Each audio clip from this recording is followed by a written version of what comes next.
Fox Business Alert: the U.S. delegation tasked with striking a peace deal with Iran is in Qatar, and at this hour, they are talking, but only to Qataris. The U.S. and Iran will not be speaking directly to each other.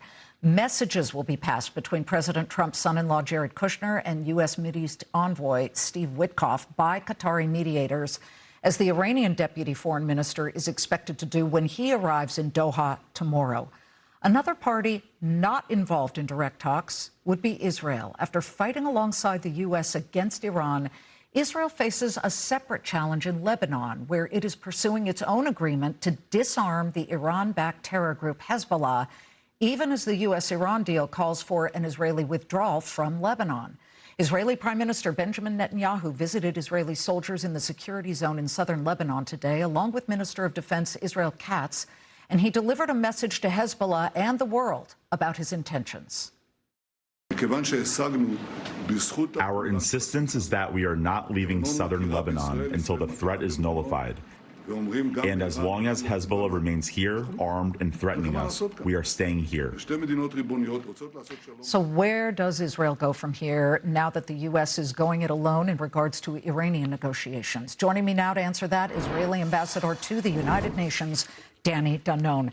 Ambassador, okay, so Israel is forging ahead with Lebanon. To do what exactly? There is a ceasefire between the two countries right now. Well, it's a very important milestone, a historic framework between the governments of Israel and Lebanon to move forward and hopefully in the future to normalize the relationship and to sign another peace deal.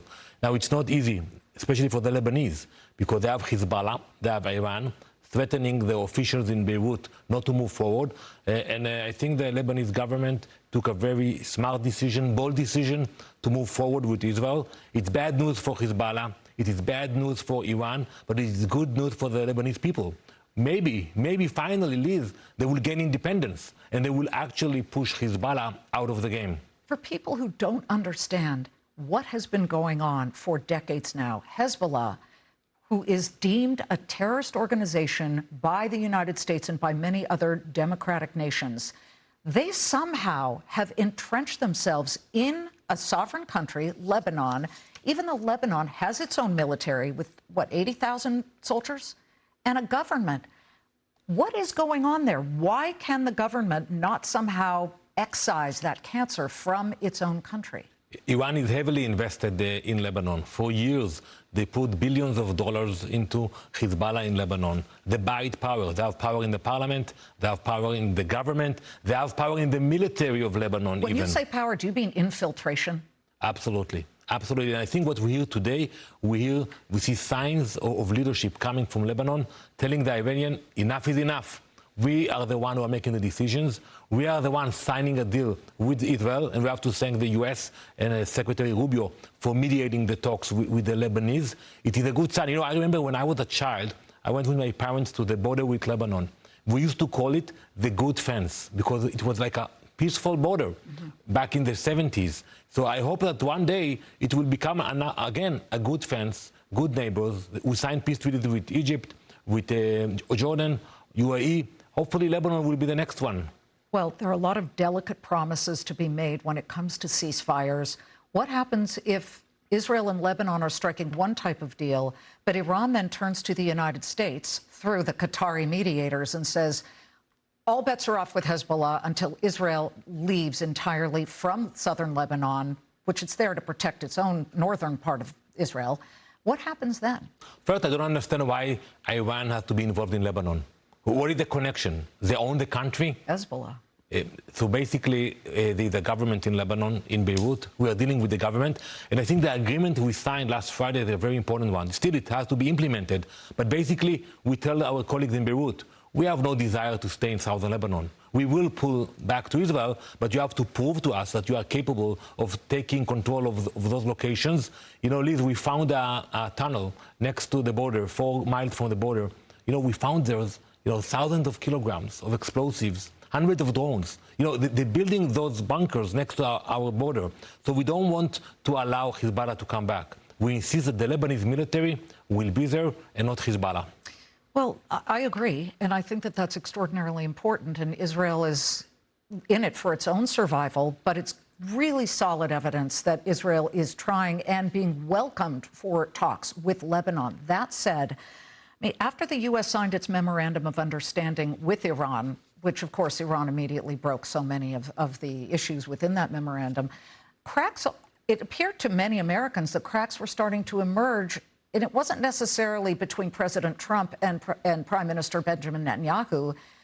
J.D. Vance, the vice president, came out and had some comments that he made that struck a lot of people as very aggressive. Let's listen to what he said, and then I'd like your comment. Here's J.D. Vance.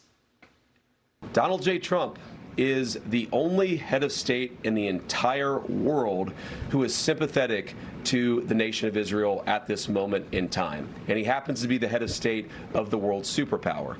If I was in the cabinet of the Israeli government, I might not be attacking the only powerful ally that I have anywhere left in the entire world. First of all, I would imagine you say that's not true. Germany has been a very important ally to Israel. You could name a whole bunch of them as well. But how does that come off to you?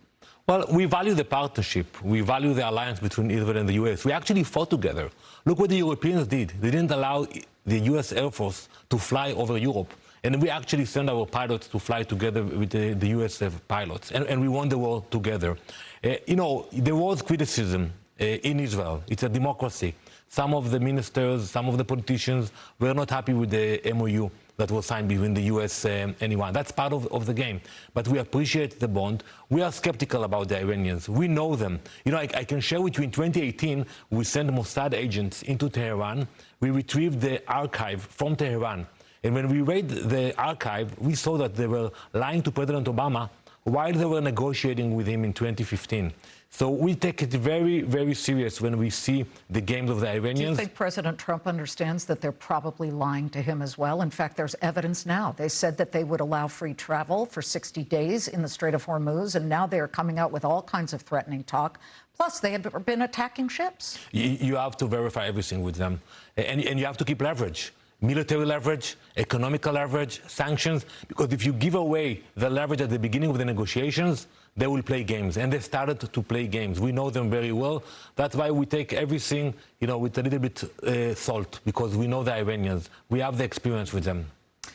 Ambassador Danny Danon, thank you very much for just catching our viewers up on all that's happening, certainly from the perspective of the Israelis. Thank you, and happy 4th of July. We are celebrating with the American people 250 years of independence. Thank you so very much. We appreciate that. Thank you.